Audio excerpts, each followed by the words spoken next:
গল্পের শুরুতে আমরা সাইবেরিয়ার এক জেলখানার দৃশ্য দেখি, যেখানে অনেক জার্মান সেনাদের সারিবদ্ধভাবে দাঁড় করানো হয়েছে। আসলে দ্বিতীয় বিশ্বযুদ্ধ শেষ হওয়ার পর রাশিয়া বহু জার্মান সেনাকে বন্দী করে ফেলে এবং তাদের দিয়ে কয়লা খনিতে দিনরাত পরিশ্রম করাতে থাকে। যদিও এই জেলটির নিরাপত্তা খুব একটা কঠোর ছিল না, তবুও কেউ এই জেল থেকে পালানোর সাহস করত না, কারণ এই জেলের চারদিকে শুধু বরফ আর বরফ ছিল এবং এটি মানুষের বসতি থেকে প্রায় 14,000 কিলোমিটার দূরে অবস্থিত ছিল। ফলে যদি কেউ পালিয়েও যেত, তাহলে সাইবেরিয়ার হাড় কাঁপানো ঠান্ডায় তার মৃত্যু নিশ্চিত ছিল। তবে এই বন্দীদের মধ্যে একজন বন্দী ছিল যে খুব তীক্ষ্ণ বুদ্ধির অধিকারী ছিল এবং সে এই জেলখানা থেকে পালিয়ে নিজের স্ত্রী ও কন্যার কাছে ফিরে যেতে চেয়েছিল। এই বন্দীর নাম ছিল ক্লেমেন ফায়ারেল। তাকে এই জেলে 25 বছরের কারাদণ্ডে রাখা হয়েছিল এবং ক্লেমেন মোটেও চাইত না তার জীবনের অর্ধেকটা এই জেলেই কেটে যাক। ক্লেমেন যে কোনো মূল্যে এখান থেকে পালাতে চাইছিল। সৌভাগ্যবশত একদিন ক্লেমেনের হাতে পালানোর সুযোগ এসে যায় এবং সে কয়লা বহনকারী একটি মালগাড়িতে লুকিয়ে এই জেলখানা থেকে পালিয়ে যায়। জেলের বাইরে খোলা আকাশের নিচে তারা দেখে সে আনন্দে আত্মহারা হয়ে ওঠে। কিন্তু এই আনন্দ বেশি সময় স্থায়ী হয়নি। কিছু দূর যাওয়ার পর সেই মালগাড়িকে থামিয়ে দেওয়া হয় এবং ক্লেমেন জানালা দিয়ে বাইরে তাকাতেই দেখে একটি রাশিয়ান সৈনিক বন্দুক তাক করে তার সামনে দাঁড়িয়ে আছে। দুর্ভাগ্যক্রমে ক্লেমেন ধরা পড়ে যায় এবং জেল থেকে পালানোর অপরাধে তাকে এক ওপেন এয়ার সেলে বন্দী করে রাখা হয়।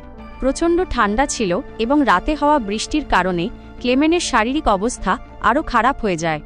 এই সেলে ক্লেমেনকে কয়েক ঘন্টা নয়, পুরো 2 দিন ধরে আটকে রাখা হয়।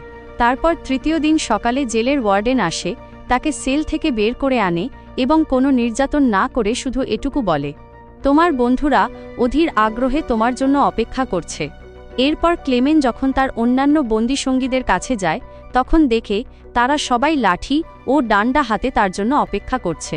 তারা ক্লেমেনের উপর প্রচণ্ড রেগে ছিল, কারণ ক্লেমেনের পালিয়ে যাওয়ার কারণে গত 2 দিন ধরে তাদের সবাইকে না খাইয়ে রাখা হয়েছিল। এখন ক্লেমেন বুঝতে পারে কেন ওয়ার্ডেন বলেছিল, তোমার বন্ধুরা তোমার জন্য অপেক্ষা করছে। এরপর সেই বন্দীরা ক্লেমেনের উপর ঝাঁপিয়ে পড়ে এবং তাকে নির্মমভাবে প্রহার করে। এই মারধরে ক্লেমেন এতটাই আহত হয় যে তাকে জেলের হাসপাতাল পর্যন্ত নিতে হয়। এই জেলের ডাক্তারও একজন জার্মান বন্দী ছিল। ক্লেমেন জ্ঞান ফেরার পর সেই ডাক্তারের কাছে গিয়ে বলে, আমি আবার জেল থেকে পালাতে চাই, তোমার সাহায্য চাই। ডাক্তার ক্লেমেনের সাহস দেখে অবাক হয়ে যায় যে এত কিছু সহ্য করার পরও সে হার মানেনি। ডাক্তার তাকে বোঝানোর চেষ্টা করে এই জেল থেকে জীবিত পালানো অসম্ভব, আর যদি কোনোভাবে পালাতেও পারো তাহলে বাইরে বরফের হাড় কাঁপানো ঠান্ডায় মরেই যাবে। কিন্তু ডাক্তার এটাও জানত যে যদি কেউ পালানোর চেষ্টা না করে তবুও তার মৃত্যু নিশ্চিত, কারণ কয়লার খনিতে কাজ করার ফলে অতিরিক্ত কার্বন শরীরে প্রবেশ করে এবং তা থেকে ক্যান্সারের মতো মারাত্মক রোগ হয়। তাই ডাক্তার ক্লেমেনকে বলে, তোমার অন্তত একবার এই জেল থেকে পালানোর চেষ্টা করতেই হবে। এরপর ডাক্তার নিজের সব গরম কাপড়, জুতো ও প্রয়োজনীয় জিনিসপত্র ক্লেমেনকে দিয়ে দেয় এবং জানিয়ে দেয় রাশিয়ান সৈন্যরা নিজেদের খাবার রেল লাইনের কাছে লুকিয়ে রাখে। সেই সঙ্গে সে ক্লেমেনকে একটি বন্দুকও দেয় যাতে সে আত্মরক্ষা করতে পারে। আসলে ডাক্তার নিজেও এই জেল থেকে পালাতে চেয়েছিল এবং সেজন্য আগেই এই জিনিসগুলো জোগাড় করে রেখেছিল। কিন্তু 1 সপ্তাহ আগে সে জানতে পারে যে তার ক্যান্সার হয়েছে এবং সে আর 1 মাসের বেশি বাঁচবে না। তাই সে ক্লেমেনকে একটি লাঞ্চ বক্স দিয়ে বলে, যদি তুমি বেঁচে যাও তবে এই লাঞ্চ বক্সটা আমার পরিবারকে পৌঁছে দিও এবং বলো আমি আর নেই। রাতের অন্ধকারে ক্লেমেন আবারও পালায়, তবে এবার সে ট্রেন ব্যবহার না করে হাঁটার সিদ্ধান্ত নেয়। সে সারা রাত হেঁটে যায় এবং সকালেও থামে না, কারণ তার ভয় ছিল রাশিয়ান সৈন্যরা তাকে না ধরে ফেলে। সকাল হতেই ওয়ার্ডেন জানতে পারে ক্লেমেন আবার পালিয়ে গেছে। সে তৎক্ষণাৎ ডাক্তারের ঘরে গিয়ে তাকে জিজ্ঞাসাবাদ করতে চায়, কিন্তু তার আগেই ডাক্তার আত্মহত্যা করে ফেলে, কারণ সে জানত ক্লেমেনের পালানোর খবর জানার পর ওয়ার্ডেন তাকে নির্দয়ভাবে হত্যা করত। এরপর ওয়ার্ডেন রাশিয়ান সৈন্যদের একটি দল ক্লেমেনকে খুঁজে বের করার নির্দেশ দেয় এবং বলেছিল তাকে জীবিত ধরে আনতে হবে। কিন্তু অনেক দিন খোঁজাখুঁজির পরও ক্লেমেনের কোনো খোঁজ মেলে না। ক্লেমেনের ভাগ্য ভালো ছিল যে বরফ পড়তে শুরু করায় তার পায়ের ছাপ মুছে যেতে থাকে, ফলে তাকে খুঁজে পাওয়া কঠিন হয়ে ওঠে। সবাই মনে করতে শুরু করে এই তীব্র ঠান্ডায় সে মারা গেছে, কিন্তু ওয়ার্ডেন সেটা মানতে রাজি ছিল না, কারণ সে জানত ক্লেমেন দুর্দান্ত মনের জোরের অধিকারী এবং এত সহজে হার মানার মানুষ নয়। তাই সে অনুসন্ধান চালিয়ে যাওয়ার নির্দেশ দেয়। এদিকে আমরা দেখতে পাই ক্লেমেন সমস্ত শক্তি দিয়ে বরফের ঝড় পেরিয়ে এগিয়ে চলেছে। জেল থেকে পালানোর 9 দিন পর হঠাৎ করে সে কুকুরের ঘেউ ঘেউ শব্দ শুনতে পায়।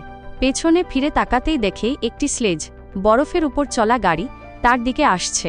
সে পালানোর আগেই সেই স্লেজ তার কাছে চলে আসে এবং তাকে ছাড়িয়ে চলে যায়। হঠাৎ ক্লেমেনের ঘুম ভেঙে যায় এবং সে বুঝতে পারে এটা একটা স্বপ্ন ছিল। আসলে ক্লেমেন গত 9 দিন ধরে হাঁটছিল এবং তার খাবারও শেষ হয়ে গিয়েছিল। ক্ষুধা ও ক্লান্তির কারণে তার চলা কঠিন হয়ে পড়েছিল, তবুও সে হাল ছাড়েনি এবং যেভাবেই হোক চলতে থাকে। কয়েকদিন পর তার শরীর একেবারে ভেঙে পড়ে এবং সে ক্ষুধায় অজ্ঞান হয়ে পড়ে। কয়েক ঘন্টা পরে যখন তার জ্ঞান ফেরে, সে চারপাশে অদ্ভুত এক শব্দ শুনতে পায় এবং হঠাৎ দেখে একটি শিল, সাগরীয় প্রাণী। এটা দেখে তার চোখ জ্বলে ওঠে। সে সঙ্গে সঙ্গে বন্দুক বের করে গুলি করতে চায়, কিন্তু ক্লান্তি ও দুর্বলতার কারণে গুলি লক্ষ্যভ্রষ্ট হয় এবং শিল পালাতে শুরু করে। বহুদিন পর জীবনের একটি ছোট আশার আলো দেখে ক্লেমেন এই সুযোগ হাতছাড়া করতে চায় না। সে শিলের পেছনে দৌড়াতে থাকে, কিন্তু দৌড়ানোর সময় বরফ ভেঙে সে পানিতে পড়ে যায় এবং পায়ে আঘাত পায়। তবুও সে হাল ছাড়ে না। যখন ক্লেমেন আবার বন্দুক তাক করে গুলি করতে যায়, তখন সিল একটা পাথরের আড়ালে লুকিয়ে পড়ে। ক্লেমেন কিছুটা এগিয়ে গিয়ে আবার সিলকে দেখতে পায় এবং ঠিক যখন সিল পানিতে ঝাঁপ দিতে যাচ্ছিল, সে তার শেষ গুলিটা ছোড়ে। সৌভাগ্যবশত গুলি সঠিক লক্ষ্যে লাগে। সিল মারা যায় এবং ক্লেমেন আনন্দে আত্মহারা হয়ে ওঠে, কারণ এখন তার আর খাবার নিয়ে দুশ্চিন্তা করতে হবে না। বহুদিন পর সে পেট ভরে খায় এবং কিছুক্ষণ বিশ্রাম নিয়ে আবার চলা শুরু করে। এই দীর্ঘ যাত্রাপথে ক্লেমেন একদম একা ছিল। চারদিকে শুধুই বরফ, কোনো প্রাণের চিহ্ন নেই। এই নিঃসঙ্গতা তার মানসিক অবস্থার উপর প্রভাব ফেলতে পারত, তাই সে নিজের সঙ্গে কথা বলত এবং নিজেকে ইতিবাচক কথা বলে মোটিভেট করত। সে তার অবস্থান ঠিক রাখার জন্য সারাক্ষণ কম্পাস ব্যবহার করত, যেন এই তুষারভূমিতে হারিয়ে না যায়। এভাবেই দিন কেটে যায়, তারপর মাস। পরপর 2 মাস হাঁটার পর ক্লেমেন হঠাৎ করে একটি ছোট গাছ দেখতে পায়। সেই গাছ দেখে সে এতটাই আনন্দিত হয় যে দৌড়ে গিয়ে গাছটিকে জড়িয়ে ধরে। আসলে এই গাছ তার জন্য একটা সংকেত ছিল। 2 মাস ধরে হাঁটার পর অবশেষে সে তুষারভূমি পার হয়েছে এবং এবার সামনে জঙ্গল শুরু হতে চলেছে। একটু এগিয়ে যেতেই তার ধারণা সত্য প্রমাণিত হয়। বরফের রাজ্য শেষ হতে থাকে এবং ঘন জঙ্গল শুরু হয়। জঙ্গলে এসে ক্লেমেন খুব খুশি হয়।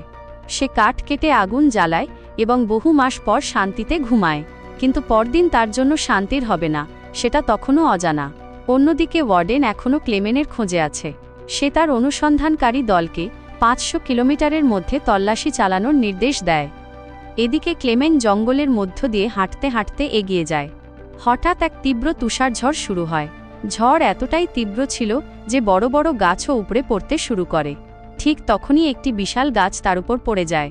সৌভাগ্যবশত সন্ধ্যায় 2টি লোক সেখানে আসে যারা সোনা খুঁজতে এসেছিল। তারা ক্লেমেনকে দেখে ফেলে এবং সময় মতো তাকে উদ্ধার করে। তারপর তারা 3 জন একসাথে চলতে থাকে এবং কয়েকদিন হাঁটার পর বরফিত এলাকাকে পেরিয়ে আসে। পথে তারা একটি নদীর মুখোমুখি হয় এবং নদী পার হওয়ার জন্য কাঠের নৌকা তৈরি করে। নদী পার হবার সময় তারা পরস্পরের সঙ্গে শৈশবের গল্প করতে থাকে, কিন্তু হঠাৎ নদীর স্রোত বেড়ে যায় এবং নৌকা নিয়ন্ত্রণ হারিয়ে ফেলে। তাদের এক সঙ্গী ভারসাম্য হারিয়ে পানিতে পড়ে যায়। সে সাঁতার জানত না এবং ডুবতে থাকে। ক্লেমেন সঙ্গে সঙ্গে পানিতে ঝাঁপ দেয় এবং কষ্ট করে তাকে তীরে টেনে এনে প্রাণ বাঁচায়। অন্যদিকে তাদের তৃতীয় সঙ্গী তাদের ডুবে যেতে দেখে পরোয়া না করে একাই এগিয়ে যায়।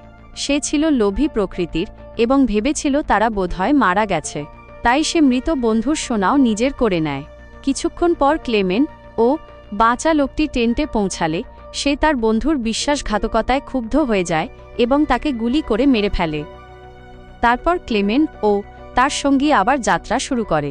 তারা বহু মাস ধরে শুধুমাত্র এই আশায় চলতে থাকে যে কোনো মানব বসতি তাদের সামনে আসবে। কিন্তু ফের শীত এসে যায় এবং চারদিকে আবার বরফে ঢেকে যায়। সঙ্গীর সঙ্গে থাকা মালপত্র অনেক ভারী ছিল, তাই তার চলতে অসুবিধা হচ্ছিল। এটা দেখে ক্লেমেন সাহায্য করতে চায় এবং বলে, তুমি কিছু সময়ের জন্য তোমার মালপত্র আমাকে দিয়ে দাও।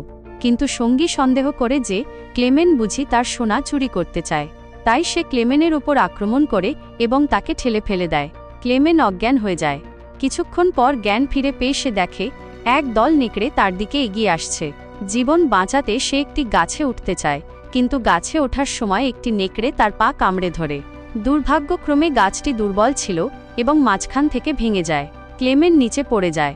সে ভাবে এবার তার মৃত্যু অবশ্যম্ভাব্য। কিন্তু হঠাৎ গুলির শব্দ হয়। ক্লেমেন চোখ খুলে দেখে কিছু নেকড়ে মরে পড়ে আছে এবং বাকিরা পালিয়ে গেছে। আসলে ওই অঞ্চলের কিছু শিকারী এসে তাকে বাঁচিয়ে ফেলে। তারা ক্লেমেনকে তাদের গ্রামে নিয়ে যায় এবং গ্রামবাসীরা তার চিকিৎসা করে। বহু বছরের কষ্টের পর ক্লেমেন অবশেষে এক মানব বসতিতে পৌঁছাতে সক্ষম হয়। মানুষ দেখে তার আনন্দের সীমা থাকে না। সে বহুদিন সেখানে থাকে এবং গ্রামবাসীরা তাকে যথেষ্ট স্নেহ ও যত্ন দেয়। একদিন সেই গ্রামে একটি চিঠি আসে। এটি ছিল ওয়ার্ডেনের পাঠানো। তাতে লেখা ছিল, একজন জার্মান সৈনিক আমাদের জেল থেকে পালিয়েছে। যদি কেউ তাকে আশ্রয় দেয় তবে সে দেশদ্রোহী হিসেবে গণ্য হবে। এই চিঠি পেয়ে গ্রামবাসীরা আতঙ্কিত হয়ে পড়ে। যদিও তারা ক্লেমেনকে ভালোবেসে ফেলেছিল, তবুও তারা জানত যদি ক্লেমেনকে আশ্রয় দেয় তবে তাদের কঠিন শাস্তি পেতে হবে। বাধ্য হয়ে ক্লেমেনকে গ্রাম ছাড়তে হয়। যাওয়ার আগে গ্রামবাসীরা তাকে খাদ্য, পানীয় এবং একটি শিকারী কুকুর দিয়ে সাহায্য করে। এই দীর্ঘ যাত্রায় এবার ক্লেমেনের একজন সঙ্গীও হল তার কুকুর। ফলে আর সে একা বোধ করছিল না। তারা দুজন একসঙ্গে বহুদিন হেঁটে যায়। এক সময় তারা একটি কাঠের ফ্যাক্টরির সামনে পৌঁছায়। কুকুরটি খাবারের খোঁজে ফ্যাক্টরির ভেতরে ঢুকে পড়ে। ক্লেমেন তাকে খুঁজতে ভেতরে যায়। তখন ফ্যাক্টরির কর্মীরা তাকে চিনে ফেলে এবং তাকে মালিকের কাছে নিয়ে যায়। মালিকের সামনে ক্লেমেন নিজের গোটা কাহিনী খুলে বলে। গল্প শুনে মালিক সহানুভূতিশীল হয় এবং ক্লেমেনকে খাবার দিয়ে জার্মানিতে যাওয়া একটি ট্রেনে তুলে দেয়। ক্লেমেন খুব খুশি হয় যে সে অবশেষে তার বাড়ি পৌঁছে যাবে। কিন্তু সে জানত না এই ফ্যাক্টরির মালিক তার খোঁজ ওয়ার্ডেনকে জানিয়ে দিয়েছে। এখন ওয়ার্ডেন নিজের সৈন্যদের নিয়ে স্টেশনে ক্লেমেনের জন্য অপেক্ষা করছে। কিন্তু ট্রেন স্টেশনে পৌঁছানোর আগেই ক্লেমেন দূর থেকে রাশিয়ান সৈন্যদের দেখে ফেলে। সে সুযোগ বুঝে ট্রেন থেকে লাফিয়ে পালিয়ে যায়।